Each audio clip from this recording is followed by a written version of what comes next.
jobs to the state of Michigan. Is it getting done? Hello and thanks for joining us. I'm Laurel Hess and this is Comcast Newsmakers coming to you from the state capitol in Lansing. Our topic today is Michigan jobs. Joining us now to talk about it is the Michigan Speaker of the House, Jase Bolger, a Republican representative from the 63rd District, which represents the eastern portion of Kalamazoo County and also the southern half of Calhoun County. Thank you so much for joining us today. Good to be with you, Laurel. Well, what are you guys working on? I know you have been working sort of feverishly both on the budget and keeping in mind job creation as the top priority. How are we doing when it comes to trying to get Michigan back on track when it comes to employment? Jobs is job one, without a doubt. As we look, we know that our citizens create jobs. They create opportunities. So what we need to do is make sure that we have an environment in which they can do so, that they can find success. The bottom line is to make Michigan a better place to find a job. We have to make Michigan a better place to provide a job. So that's been behind the reforms that we've sought to tackle. Spending and operations reform from state government, balancing the budget, tax reform, making sure that we have a fair system, one that allows our citizens to succeed. If they work hard and play by the rules, they should be able to find success. And regulatory reform, cutting red tape, getting out of the way of those who seek to provide those opportunities for our citizens. So we've been very hard at work, and it's good to see some results happening. What kind of results are you seeing? Have we seen the unemployment rate actually shift at all? As you look a little bit more than a year ago, the unemployment rate got as high as 14%. Today, the unemployment rate has fallen to 8.5% through the creation of 110,000 private sector jobs. Very good news. Maybe even more encouraging is that we're seeing personal incomes in Michigan rise at a faster pace than they have in the last decade. Now, that's no time to let up. It's no time to rest and relax. We've still got a lot of work to do. 8.5% unemployment is still too high.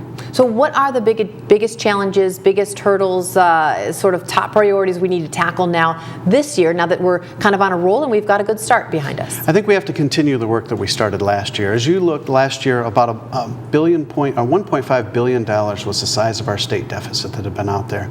We've balanced that budget and now we're discussing what to do with a $450 million surplus. We've paid down $5.6 billion in debt. We've put money into our savings account and we've reformed taxes. We've cut regulation. There was one day in particular in the legislature that we repealed one law, 18 rules, and 218 regulations. Now that's a good day, but more importantly, it's a good start, and we need to continue that work. Are you hearing from businesses, perhaps from that are located in other states, or looking around? Are you seeing that sort of big shift that we're hoping to get? Like, hey, finally, Michigan, they don't have that crazy tax code. The regulations aren't restrictive. On a large basis, are you seeing folks consider this state as a place to do business? We are seeing that interest. We're seeing Newsweek magazine rate Michigan as the number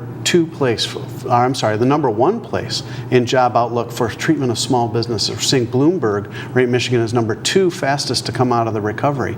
But as you look at Newsweek's rating, and what we're actually seeing and hearing is we're hearing that job growth is happening in our small businesses, our Michigan-based businesses, and we're seeing those jobs added 5 at a time, 10 at a time. So it's accumulating, and that is diversifying our economy as well as providing opportunities that will stay here. So it's not a flash in the pan. It's not a gimmick.